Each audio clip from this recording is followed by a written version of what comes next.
angkat sendiri gitu ya, melakukan pemeriksaan payudara sendiri nggak bisa, kita harus ada cermin. Kalau misalnya lagi di kamar mandi, kalau enggak ya lagi di kamar, misalnya yang ada cermin atau di rumah yang ada cermin di kosan, lihat di situ cerminnya jangan cermin yang buat kalian make up gitu ya, buat muka yang gede lah, yang kan ada tuh yang kalau misalnya kalau di kamar mandi mah yang segi gitu terus ada tempat buat sabun, nah itu kan setidaknya agak mending daripada yang buat di muka. Jadi kalau misalnya perlu ya kita pakai cermin yang dari lemari, misalnya kan ada bawaannya. Nah, kita menghadap ke cermin. Kalau kita melakukan sendiri berarti kita harus lepas pakaian kita, pokoknya tidak ada pakaian, tidak ada baju dalam, tidak ada mohon maaf, tidak pakai bra, pokoknya semuanya harus kita lepas untuk melihat apakah memang payudara kita ada kelainan atau tidak. Ya, yang pertama posisinya kita siapkan cermin, kemudian kita misalnya ini menghadap ke cermin. Pertama ini kita harus tegak. Jadi gini, tapi kita kelihatannya bukan ke payudara kita, tapi ke cermin. Jadi kita lihat antara payudara kiri dengan kanan simetris atau tidak. Posisi kita tegak seperti ini. Kemudian lihat, inspeksi apakah payudara kiri dan kanan itu bentuknya simetris atau tidak. Ada pembengkakan atau tidak, atau ada benjolan atau tidak, ada luka atau tidak, kemudian tadi ada strianya banyak atau tidak, kemudian lihat putingnya apakah menonjol atau tidak, ada luka atau tidak, terutama yang tadi benjolan ya, kita lihat di cermin, misalnya menghadap ke cermin. Kemudian berikutnya adalah angkat tangannya ke atas ya, angkat tangannya ke atas seperti ini. Itu kan otomatis payudara akan ketarik ya. Itu kalau ketarik biasanya akan jauh lebih kelihatan.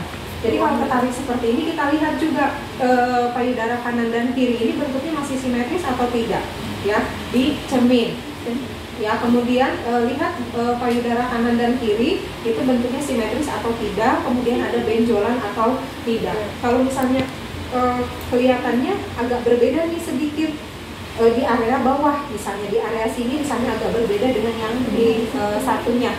Nah, kemudian baru setelah itu kan ini baru inspeksi, jadi nggak langsung total palpasi. Jadi setelah angkat angkat seperti ini, nanti ini dipinggang, kemudian ininya jangan gini, tapi tegak.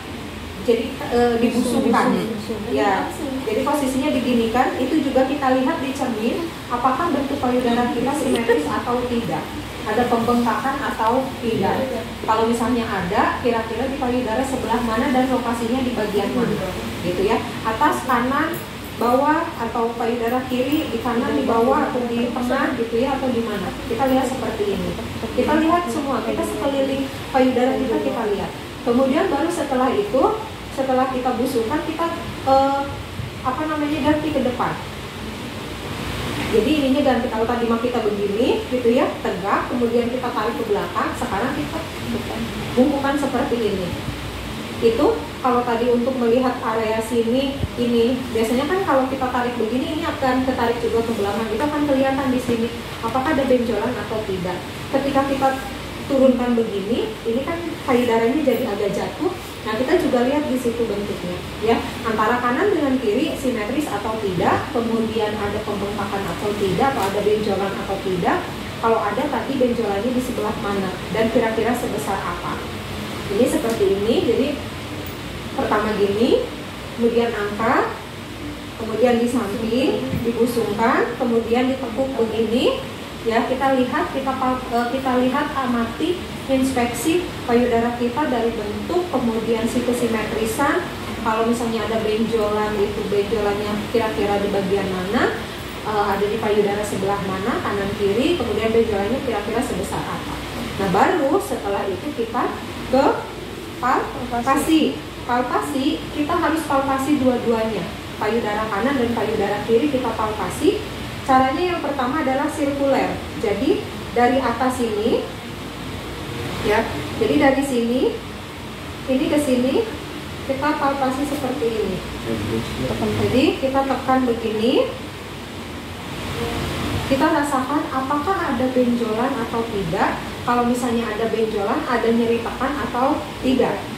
Bisa seperti ini, sirkuler sampai ke tengah, ke puting ya. kanan kiri sama. Kita cek begini, kemudian terus sampai dirasakan ada benjolan atau tidak. Kalau ada nyeritakan atau tidak. Kalau ada benjolan, selain nyeritakan tadi, benjolannya sebesar apa, gitu ya. Kemudian berikutnya adalah dengan ke bawah. Jadi ke bawah ke sini. Jadi dari atas ke tengah ke puting. Kita tekan juga bisa begini atau bisa 3, enggak masalah. Ke bawah. Seperti ini, kita tahan di bagian bawahnya. Ya, kemudian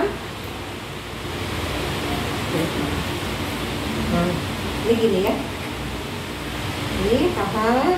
Ada nggak benjolan? Ada nyeri tekan atau tidak? Atau ada nggak benjolan yang abnormal? Rata-rata kan kalau payudara kita kan memang ada sedikit ada benjolan gitu ya, benjolan. Tapi kan itu memang banyak otot dan lain-lain gitu. Nah ini tekan seperti ini. Kalau sudah, kita pastikan lagi menggunakan 2 jari, bisa begini atau gini, tekan ke bawah ini, kanan dan kiri ya, ini ke sini.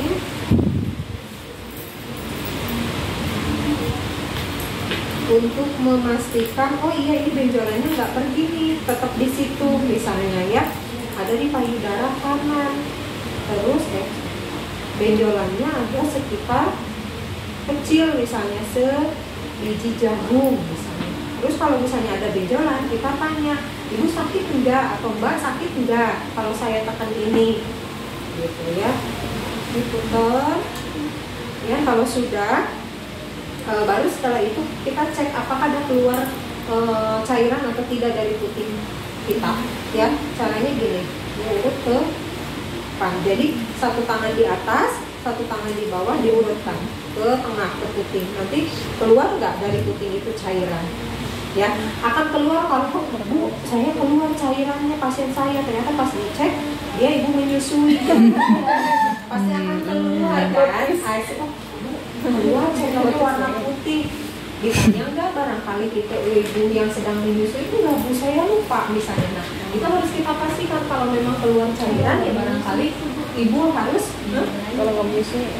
Nah, berarti kalau tidak menyusui, kemudian dia posisi tidak hamil, ya itu yang harus kita curigai dulu gitu. Kalau posisi hamil, kemungkinan misalnya dia hamil muda, tapi kan umur misalnya trimester 1 belum kelihatan, tapi kan produksi ASI sudah mulai diproses ketika si ibu hamil. Nah, barangkali misalnya saya nggak tahu kalau ternyata ibunya hamil, tapi pas dilakukan gini pengurutan, ada untuk melihat keluar cairan atau tidak, dia keluar cairan warna putih bu. Nah, kita pastikan ibu hamil tidak, ibu menyusui atau tidak. Kalau misalnya hamil usia berapa? Oh nggak kelihatan misalnya, oh berarti ya wajar dia keluar ASI karena memang produksi wajar keluar cairan warna putih, barangkali itu adalah ASI-nya. Atau misalnya ibu menyusui enggak? Kalau nggak menyusui, barangkali misalnya ibu habis melahirkan tapi anaknya meninggal, kan kita bisa aja gitu ya. Jadi keluar cairan, atau keluar cairannya ini warnanya seperti nanah, warna kekuningan kayak nanah. Nah, berarti kalau itu berarti memang ada infeksi di payudaranya gitu ya. Jadi kita harus pastikan warna cairannya apa. Kalau misalnya warna putih seperti ASI, ya kita tanya apakah ibu itu menyusui atau pasca melahirkan atau sedang hamil atau tidak. Kalau tidak, berarti kemungkinan ada kelainan yang lain gitu ya. Tapi kita tidak bisa menentukan oh ini pasti kanker payudara, oh ini pasti menjurusnya akan mengarah ke kanker payudara, tidak gitu ya. Nah, kemudian kalau sudah tadi kita mengecek ada keluar cairan atau tidak dari puting ibu atau dari puting kita, kemudian terakhir kita adalah mengecek benjolan di area ketiak ya. Jadi kalau misalnya kita cek seperti ini, kita diangkat seperti ini, kemudian cek raba di sini itu ada benjolan atau tidak. Kemudian kalau ada benjolan, itu benjolannya tadi tadi sebesar apa, kemudian ada nyeri tekan atau tidak, termasuk yang kirinya juga. Jadi kita cek benjolan di area ketiak. Biasanya dia akan pindah juga ke ketiak. Maksudnya ketika ada, oh ini ada nih di ketiak benjolan, kan normalnya nggak ada. Ini ada benjolannya kecil misalnya, hanya sebatas mungkin kalau biji jagung masih biji jagung kali Bu, pokoknya kecil gitu. Nah berarti itu kita bisa lakukan pemeriksaan lanjutan. Kalau nggak ada, cek lagi nanti bulan depan. Itu untuk ya. Kalau misalnya kita melakukan ke sendiri, buat diri sendiri ya sudah itu selesai. Tinggal kita pakai pakaian dalam lagi, pakai bra, kaos, pakaian, kemudian selesai. Tapi kalau kita ke pasien berarti ya kita jelaskan, nah itu ibu-ibu, jadi atau misalnya mbak atau misalnya saudara-saudara, adik-adik dan lain sebagainya. Jadi begitu cara melakukan pemeriksaan payudara sendiri. Silakan nanti bisa dilakukan di rumah. Karena mungkin kan kalau sekarang misalnya kalian coba Mel, kamu lakukan pemeriksaan, nggak mau Bu ada yogana, iya kan kata Mita, nggak mau Bu, aku malu ada yogana, kecuali nggak ada yogana mungkin kita mau, gitu kan? Nggak bisa kita lakukan langsung sendiri sekarang, gitu ya. Nanti kalian silakan di rumah, yang perempuan di rumah lakukan pemeriksaan payudaranya sendiri, apakah memang ada benjolan atau tidak, dengan catatan tadi 7 hari setelah. Kalau lebih dari 10 hari, lebih dari 7 hari, boleh 7 sampai 10 hari itu masih bisa. Ya, 7 sampai dengan 10 hari pasca menstruasi itu masih boleh, masih bisa. Nah itu untuk pemeriksaan sehari-hari. Udah selesai guys. Nah kalau ketika menyiapkan ini, barangkali baby oil itu ketika kita melakukan palpasi tadi kurang susah, biar licin, biar lebih ini, bisa kita pakai baby oil atau minyak zaitun dan lain sebagainya. Kalau misalnya pakai itu ya harus dibersihkan setelahnya, kalau enggak nggak usah. Jadi selesai, begitu ngecek bagian ketiak, langsung gunakan lagi baju. Selesai.